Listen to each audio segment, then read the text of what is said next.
So I'm going to talk about a few different things, including painting, something that's always changing.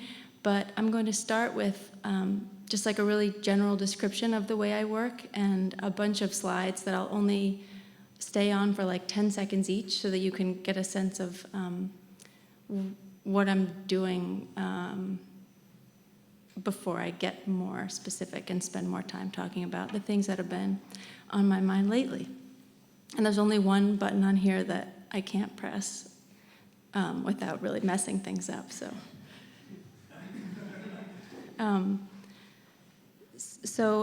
all of my work is from life or from, oh, and I forgot to say it, the reason I chose the slides you'll see in the very beginning, because I have like a lot of work because I make single session paintings and drawings.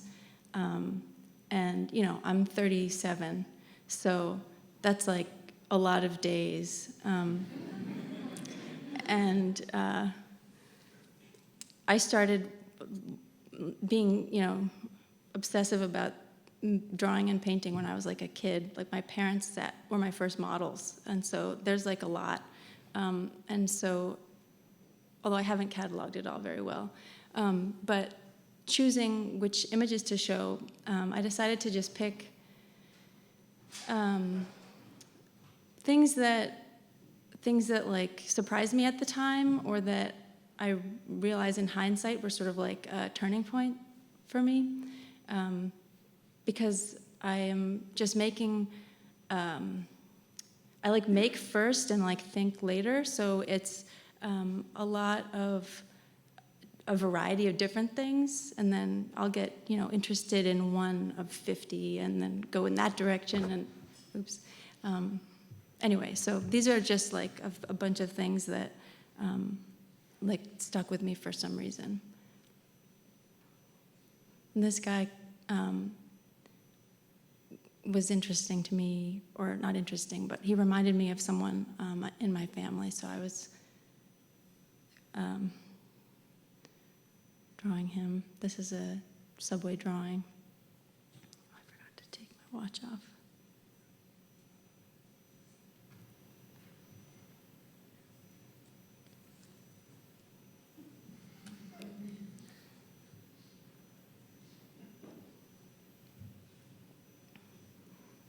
This is one of those pens that you can click into different colors.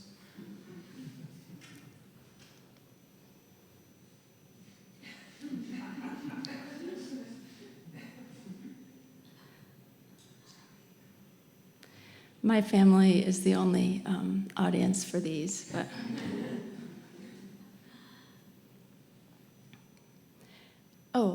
and this is Coney Island.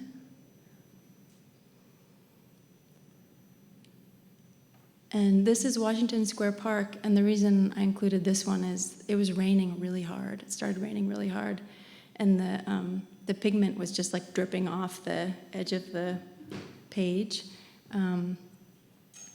And so it was like, I don't know, like running up an escalator or something. And I, you know, usually watercolors, before this painting, I was like kind of careful with the paint, and you know, you think, oh, I can't really undo whatever I do with the watercolor because it doesn't. So this was like very freeing. The park was like empty. I was wearing a trash bag. And then after that, I was like obsessed with watercoloring for a while. And also it's the summer, my studio was like really hot, so I wanted to be outside. So then these all followed after when I was like, wait, watercolor is cool. And these are all just like around the city.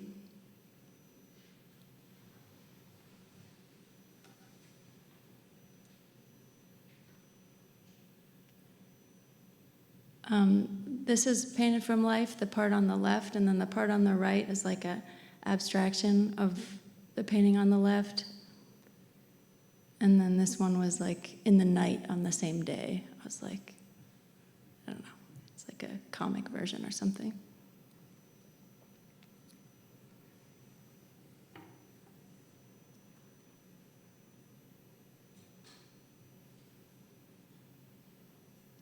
Oh, this was from college. I went through a phase of drawing my plate at the end of every meal.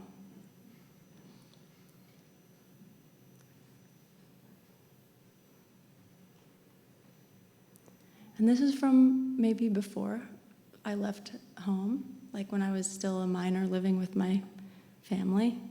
I drew, this is my mom, asleep. And it's like a JPEG that has like degraded over the years, which is why it's really low quality. Yeah.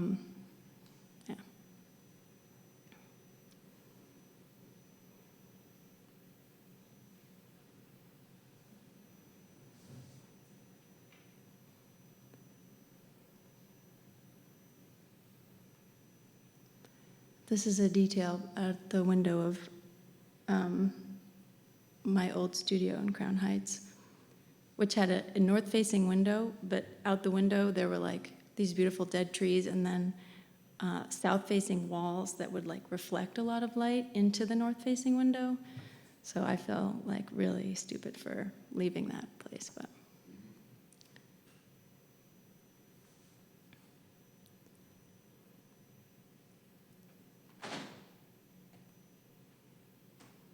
This one will be in the show that will open on Halloween.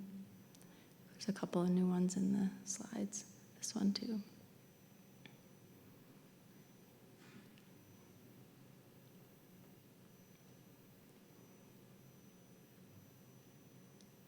Okay, I think this is the last one in this. Yeah, okay.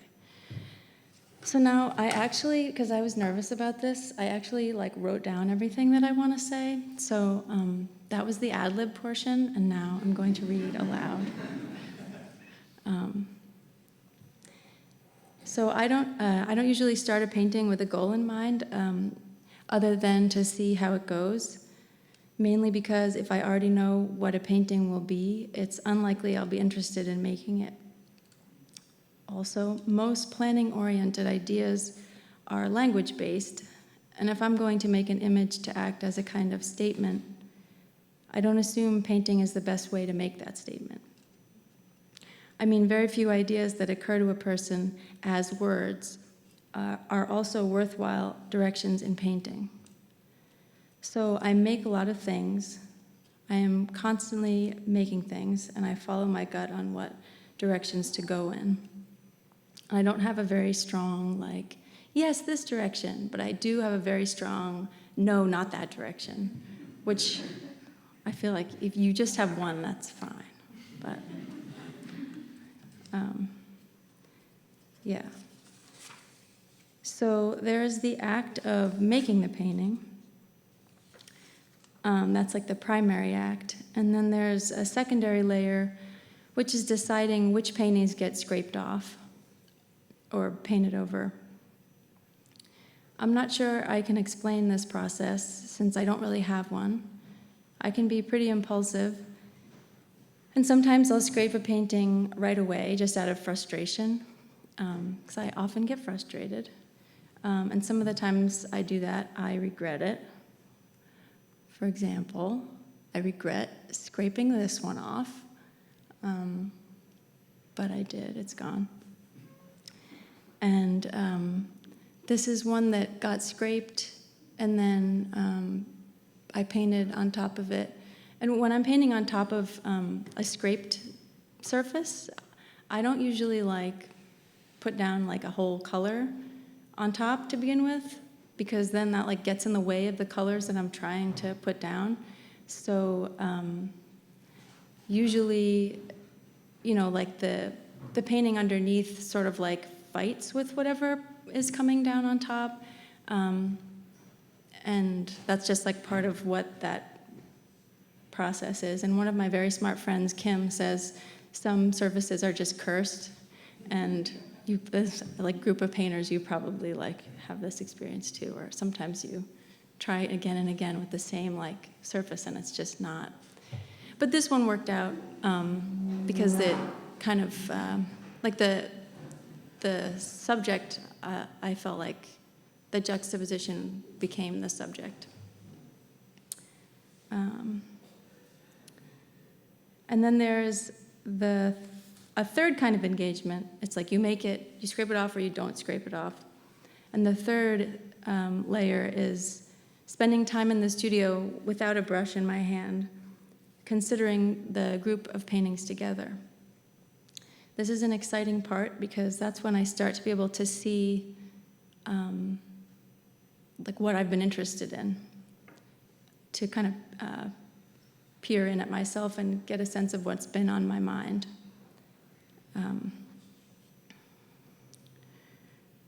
But it's really not until I start putting paintings together, like for a show, that my work starts to feel social, or that I start to consider how they might be read by other people.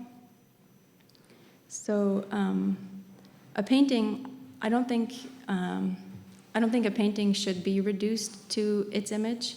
I mean, in the way you think about a painting and what a painting is, I don't think a painting is only an image, but they also do operate that way. They can function, these paintings, I think, especially when there's like one object in the middle of the painting, can function as like little meaning cards almost, or hieroglyphs, which I can use to make pairs or groups that have their own significance on top of whatever weight or meaning each painting might have on its own. So I have this painting of a match, and if it's next to this unlit candle that has like a, kind of a straightforward reading, next to ice, maybe something different. Or this.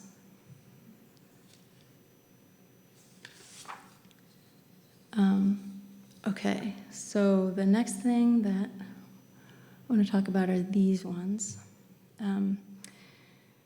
I started painting a burning candle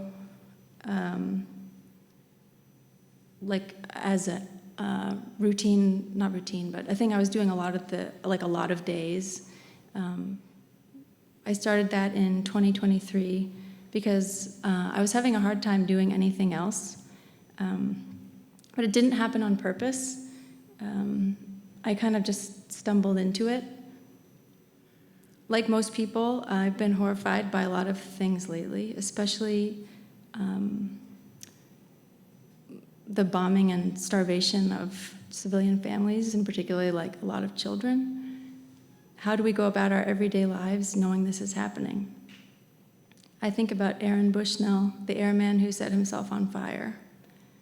He might have had a similar question. So I'm going into the studio, and I have the luxury of working, but I'm like, I can't really get started on anything. I'm kind of like casting about in a kind of psychic paralysis, for lack of a better word. And maybe this is something that other people have also experienced, where you feel like everything feels disconnected. Everything you might do in your day-to-day life feels disconnected from something that's like really big, and everything, it's like, you just feel a little, what could I possibly be doing? And so when I sat down with a lit candle, which I had done once before, a few years before this, or 1 year before, it was really just like kind of soothing, and it felt like sitting vigil, and it felt like connected to the my emotional world. So it didn't feel like the wrong thing to be doing, or everything else was like a hard no. Like I was saying, I don't have like a strong like, oh, I'll do this. This is the right thing. But I have a very strong like, no, that's stupid. So it didn't feel stupid. So I started doing a lot of these paintings.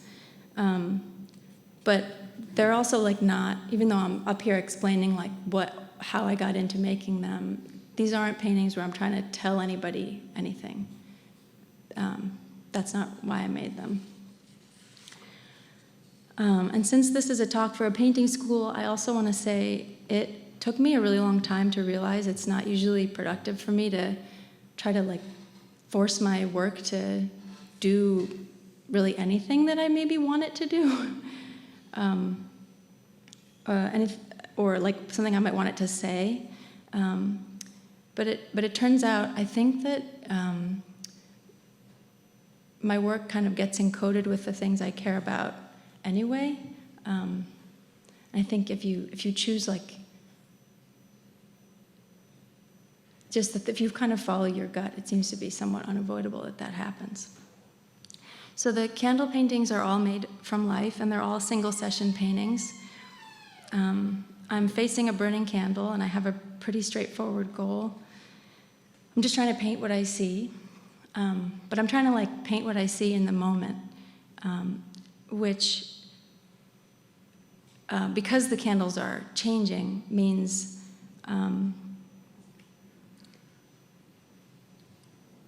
I'm constantly kind of repainting the same part of the composition. The candle painting is also changing alongside the candle. So the sessions are like between 4 and 10 hours. And I have something that I wrote to describe this process to my mom, who wanted to know like what it was like to paint something that was always changing. I think she's watching this video, so hi, Mom. And hi to also her book group. Yeah. Okay, so I'll just read what I wrote to her. And I'll try to stop saying so much. It's hard for me.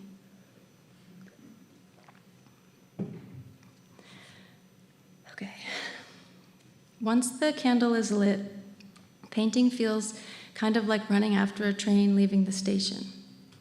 It's simultaneously calm, because I know I can't catch it, and totally chaotic, because I'm really trying.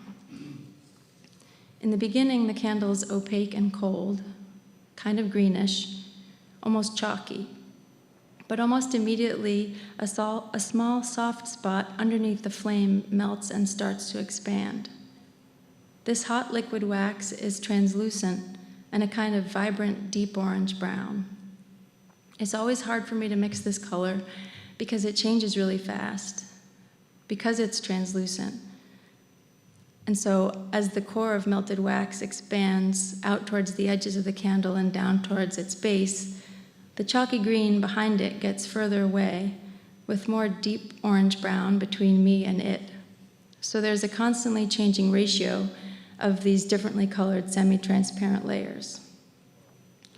While this is happening, the sort of crown of the candle at the top is also getting thinner and more transparent and falling apart. The painting starts out cold and goes through all these stages too, since I am painting the whole time, always going over what I have already painted with what I see in the moment as the candle heats up.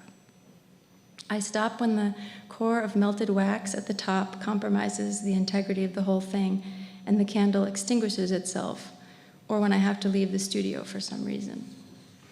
And the candle on the right was one that sort of like flooshed out, and that was the end of that painting.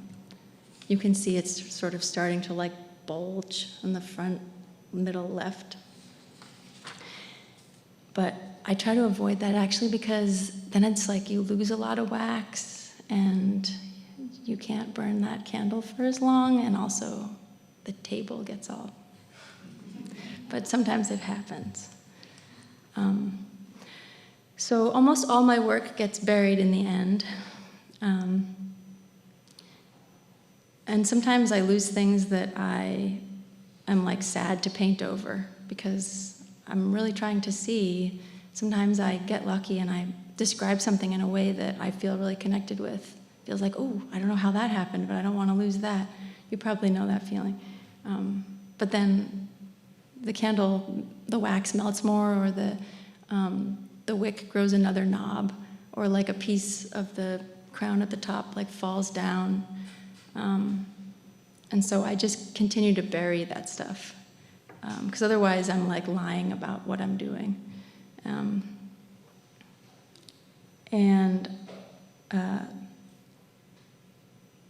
Yeah, so the painting no longer reflects the paint, blah, blah, blah. Since my primary focus is staying with the flame and painting what I see, the most current observations just bury what came before. If a painting session is 6 hours, the surface of the painting might only show the last 40 minutes, when the candle was in its hottest, most liquid state. While underneath there are layers of unevenly buried fragments of the earlier, colder, and more solid states.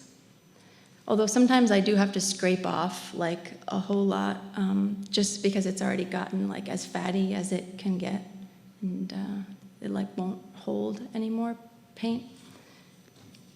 I have processed photos from one of the candle paintings from 2023, actually the one on the left, which I'll show you in the next slides. But for the most part, I don't document the stages. This is partly because I'm wearing gloves, which are a hassle to take on and off, partly because I don't like interruption, and partly because loss is a natural part of change, and I accept that as part of this work. So here's the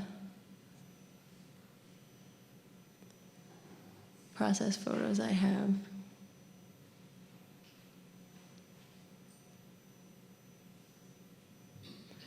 So that's that one.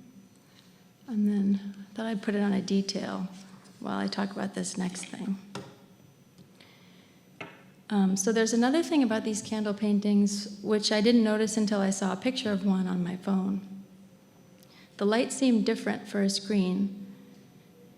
It was something I hadn't seen before, so it kind of caught me off guard.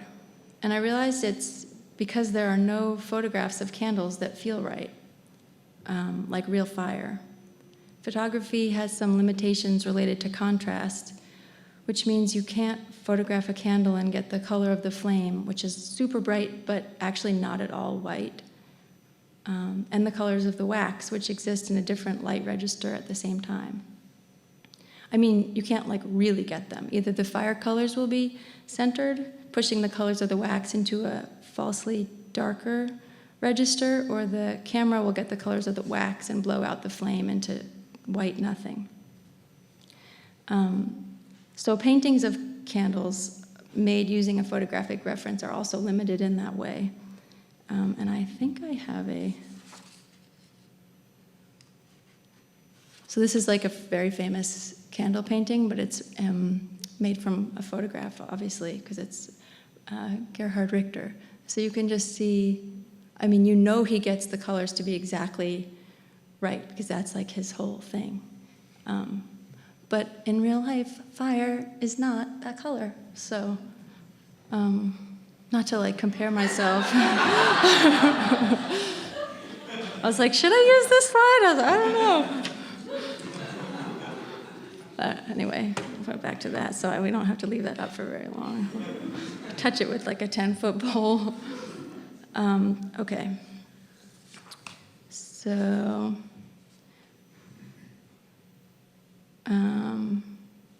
yeah, I'm not going to talk about cameras anymore,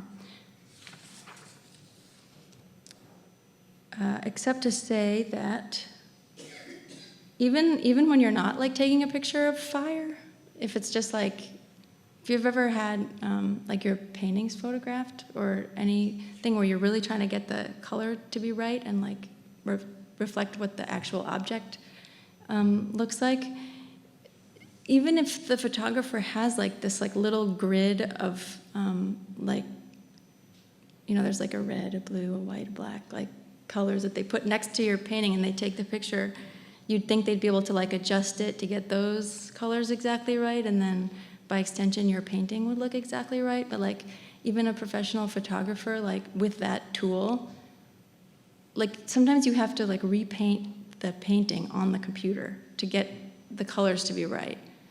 And so it's really not just like a fire problem, it's definitely like a camera problem. Yeah, I've gone off script a little bit, but I'll go back to it.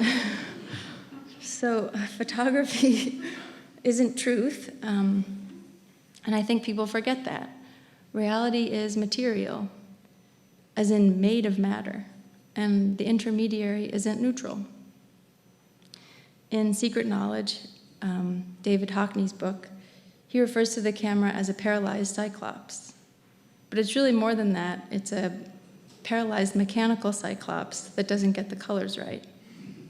Although now it's like, they have like, some of them have like 3 eyes, so I don't know if cyclops is still the right word, but it's also just a fundamentally different project to paint from life, using your own self to take in the world around you as you try to describe it. So I'm gonna go through just quickly some of the other candle paintings that I was making. This one, my brother-in-law was having surgery on his spine, and it was sort of like a risky surgery. And so I lit the candle right as he went under the anesthesia, and I painted until he got woken back up because I was worried about him.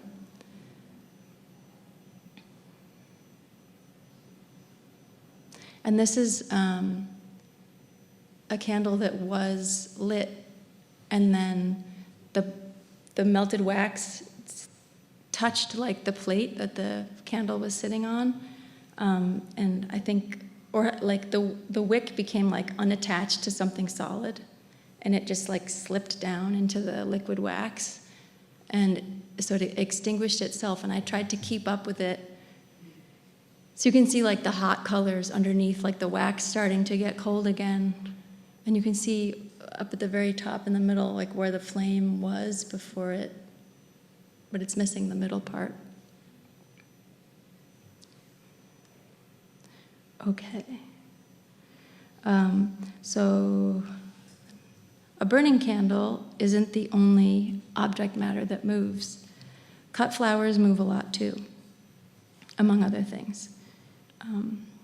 I bought a bouquet of white roses, including this one, at a bodega on a cold day, and they had been like in a bucket outside. And the studio that I was working in is like the size of 3 rows of chairs maybe, and the radiator is like really big, and so it was really, really warm. And so the roses that had been sort of like almost frozen came inside, and they were just like really quick. And so this, I'm going to use a laser pointer. This is where I started the painting. And then actually this and this and this is all the same petal. But I just kept like chasing it. Yeah, it's a little different. I mean, I'm not trying to like illustrate movement, when I'm making these paintings, but there was too much happening at once. I like could not keep up, so I just stuck with the one thing and tried to chase that one petal. Then this is the same flower like a couple weeks later. But even with a more still life, there's always change. The light will change, or sometimes it's me, sometimes I move a little, or just my mood will be different and I'll see something else.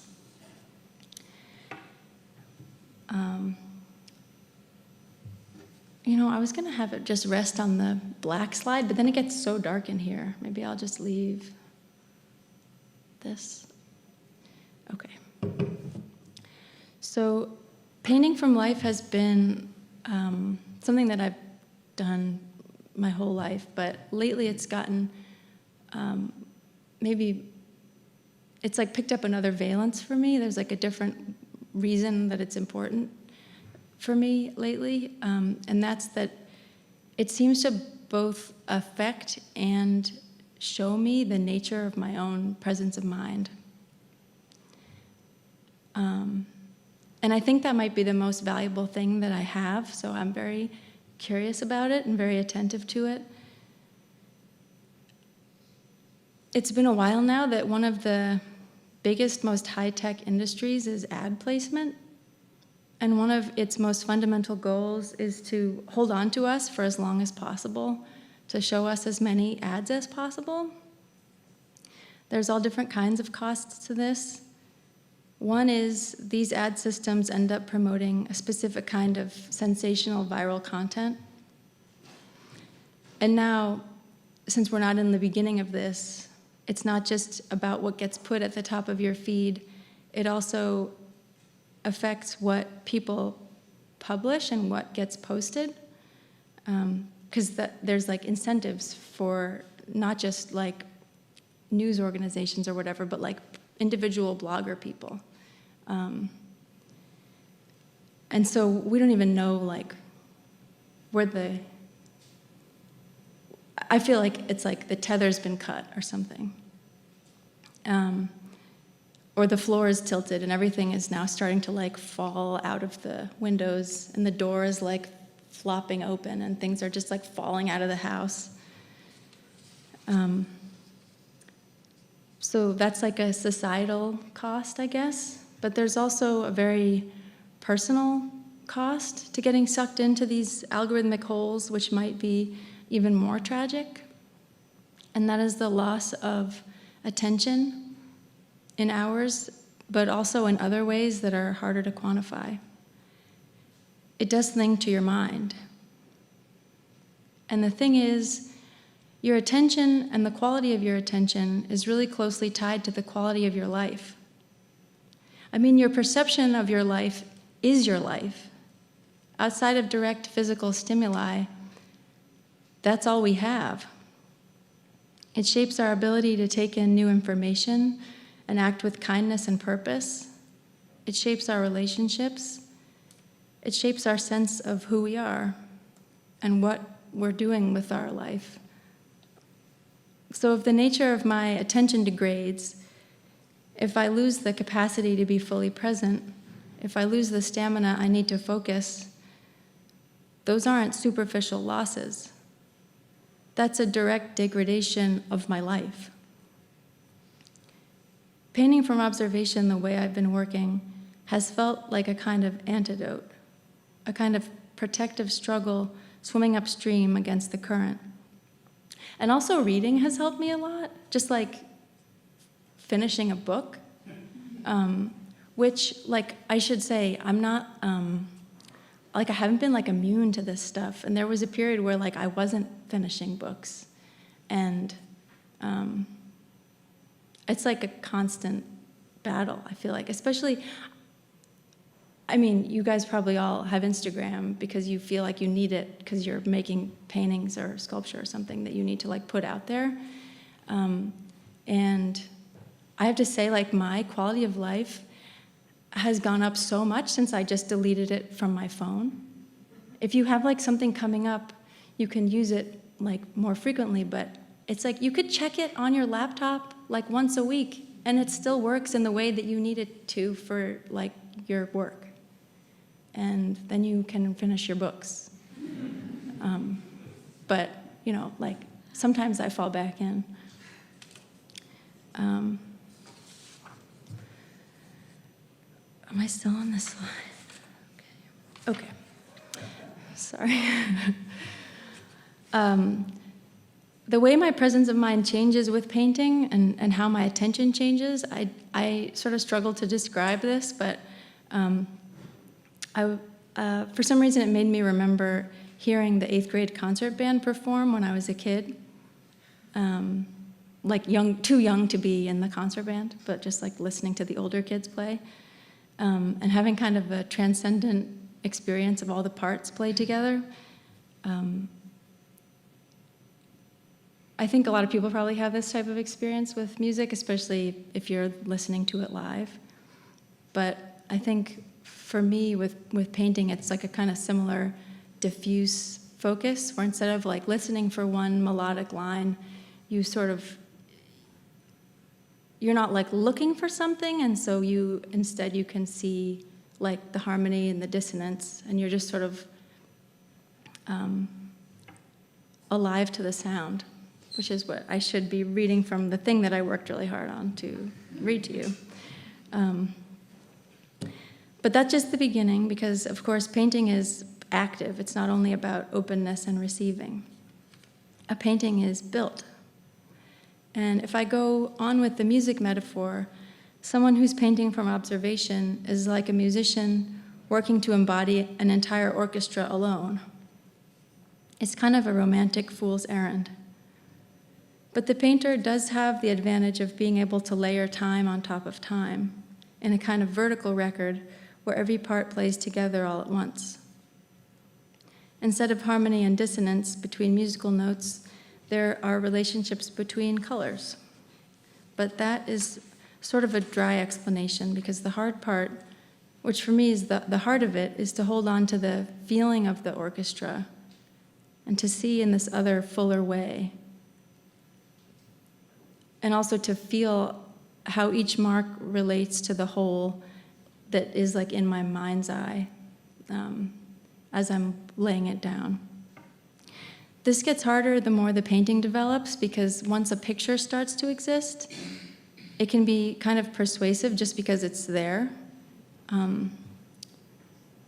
But my goal is to stay as unattached as I can to the painting object while I'm working, and to keep seeing rather than focusing on the image and how I might resolve it from some kind of indifferent formal position. Painting from life is a way to encounter the world and myself in it. It's a kind of auto-sensing thing, a process that can show me how I see. It's a phenomenological project. And I think it's easier to explain this part if I'm talking about portraiture, so I'll switch to that for a minute. I don't know if you have this experience, but for me, it's way harder to make a painting of someone I'm close to. I draw people on the subway all the time, but when I try to draw or paint someone I'm entangled with or someone I love, it's really a struggle to get that painting to feel like them. This is a very tangible thing that happens with me, and I think it's an interesting painting problem, kind of quintessential painting problem. And I think it's related to the phenomenon where someone you love will appear increasingly good-looking as you get to know them, or someone who's like funny will seem like more good-looking, while someone who is like a handsome jerk starts to look like more twisted and uglier somehow. So it's a kind of psychological sight. It's not just about rods and cones. And when you go to describe it in a painting, like to visually describe it, there can be a real dissonance with your regular vision. And the two things kind of wrestle each other as you work. It's something that might not come up until you try to make the painting. You might not realize how you see your model until you try to paint them. And sometimes this process drives me nuts. It's like one of the most frustrating, can be one of the most frustrating things to do. But once in a while, it'll feel right. You'll get it to feel right and in the psychological sight way, while not being obviously off in some kind of like objective way that makes it seem like you're just making something up. Like it all just like feels real and like it came from somewhere. And that painting will be a strange kind of otherworldly object, because you will have made a tangible thing that belongs equally to your inner life and the shared physical world.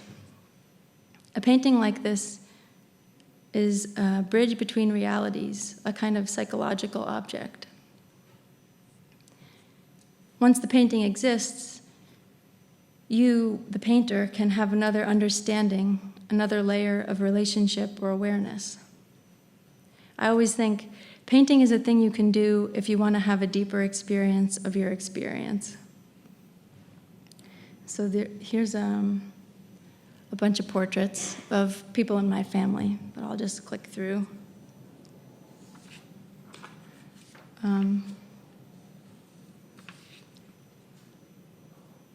Actually, I'll just stay on this one while I read the next paragraph. So sometimes when people say something is subjective, what they mean is that there's no single right answer. But in painting from life, I think if the painter doesn't give up and they're really intent on describing what they see, they're like really insistent, and they can, like they don't stop chasing what it looks like and what it feels like to them. To me, it seems kind of the opposite would be true, that there is a single painting that they can make in that moment, given who and where they are and the materials they have on hand. there's only one like honest painting they can make. But maybe that's not true. Maybe I'll sleep on it, or you can sleep on it and email me. This one, I had a runny nose. This is a really gross detail. It's too late, I have to tell you. I had a cold because it was like winter and I was making this painting, and my runny nose was like, I was like holding this lipstick up to my face, and it was really disgusting, but I was committed, so I just made the whole painting that way. I didn't take any breaks. So that was an unplanned disclosure that I immediately regret.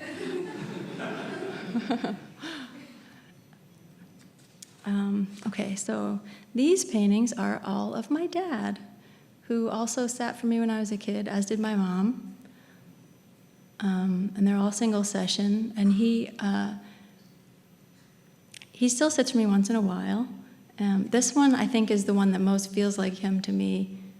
I tried a lot of times, and this is some of them.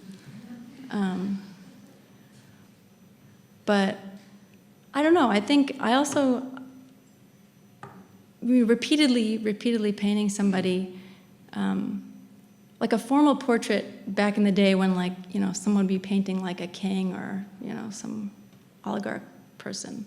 It's like you have like the one portrait that's sort of like your dating profile page. It's like iconic portrait that like says something about you and is definitive in some way. And I am categorically against that type of portrait, I think, at least in my own work. Like, I don't think that there's any kind of painting I could make of somebody that would be like, yep, that's Bob. So, yeah, this is like, when I have the opportunity to paint somebody over and over again, I like to do that. And also hi to my dad. I think he might be watching the Zoom too, but he's not as good with computers, so we don't know for sure. Okay. Okay, I think that I'll leave it dark now. I have this idea of the painter as a kind of deep sea diver, submerging themselves for extended periods of time on an exploratory mission, as opposed to a disembodied eye or hand, as opposed to somebody who already has an answer, who is explaining something. The thing I want to leave you with is from Notes from the Woodshed, Jack Whitten's book, from the part where he talks about making his work during the Cuban Missile Crisis. I forget exactly how he says it, but the gist is, if it ever mattered to you, if your work ever mattered to you, certainly it matters now. The work to be present and aware of your life, to make meaning, whatever you do to make meaning, to be there for the people around you, despite crisis or because of it. If it ever mattered, it matters now. Which is not to say the other things should not also be done. There's a lot of important work to do, especially in this city. That's the end.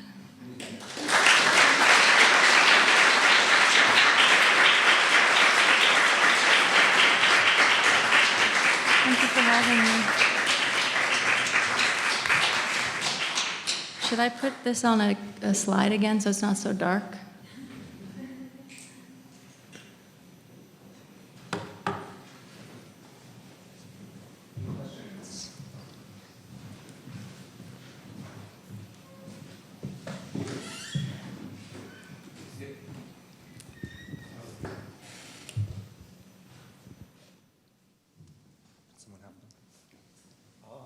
I don't need a. We do need it for the Zoom. Sorry.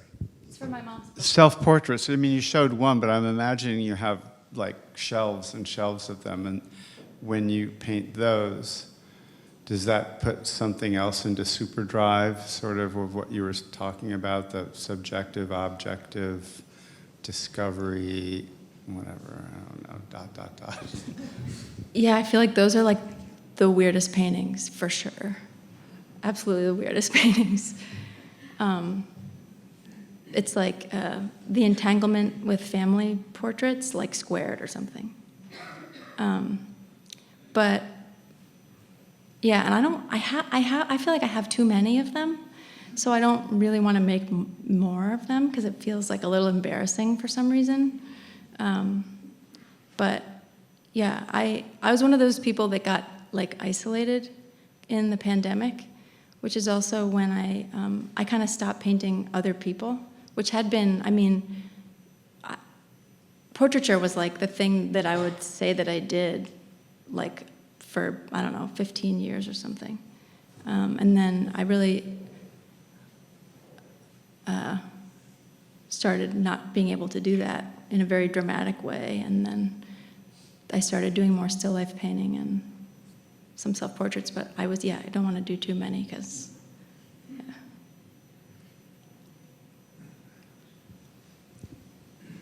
So Phoebe, I have a question, a process question. Hi, Because Sam. I've been particularly looking at the space around the objects, not necessarily in these, but in, say, the candle paintings. And there's one in particular where there's, keep going, I'll show you. It's like mostly white. Let's stop there. On the upper right, that little ding in the wall. So I was just wondering, like, how much time you go back and forth between what is basically the subject and what is basically the experience. Well, I basically don't want anything to be distracting. And I think that, I mean, that's like a really good question and a hard question to answer. But I feel like that's sort of my impulse to answer is just to say I'm trying not to have anything be distracting from the feeling of what I'm looking at. So like if there's something that's like obviously off, like the room has gotten darker since I started the painting, and the relationship between the candle and the background, it's like really all of a sudden very wrong, I'll go in and repaint it. But I'm not like diligently like, and now I will do the background with the same interest that I have. I have very uneven interest. Yeah. But thank you for your question, and thank you for coming here. I feel like one thing that you've said, Sam, has really like stuck in my mind. You do something and then you react to it, and then you react to that thing. I feel like that's like a really wise painting mantra. Hi, I have a question also regarding the candle paintings. Like, maybe this is just stupid, but I was just like wondering, like, if you have a process of like looking at a fire. I don't know if it's like safe for too long. You know, like, do you have tips on how you do that?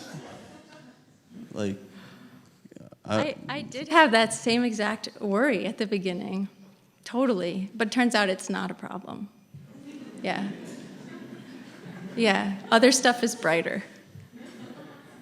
Although beeswax candles have more lumens, give off more lumens than other candles. But even then, it won't hurt your eyes. But sometimes you have to wait for your eyes to adjust when you go from looking, probably like the moon paintings in the beautiful Anne Craven paintings out in the entryway. Maybe it's like a similar thing where you can't like immediately mix the color that you want. You have to wait for your pupils to like do something before you can. Yeah. Hey, Phoebe. I think of your paintings somewhat like icons. They're small, painted on wood, usually a singular subject in the center. Between icons and spiritual subjects, I think the candle is kind of a spiritual subject in the sense that it's material and it's also ethereal. And it seems like your process is very meditative in the sense of, trying to be present with perception over an extended period. So I guess what I'm wondering is, do you think about that? I mean, do you think about the idea of the icon and a meditative subject and that word we shouldn't say, spiritual? You know, I thank you for that question. I appreciate that reading of it. I'm like a secular Jew who's excited about like string theory, so I'm not. But like I love medieval paintings, and I don't know that. I think like spiritual is not a word I would use, but definitely like devotional maybe, because I do feel like real like awe and gratitude for life, and being able to find something compelling enough to want to stay with. I think that is like also. I don't always have that. Some days I want to go to the studio and I just like walk around instead, because I can't quite get there. So I feel like if I can, like, it feels a little devotional. Yeah. We have time for one more.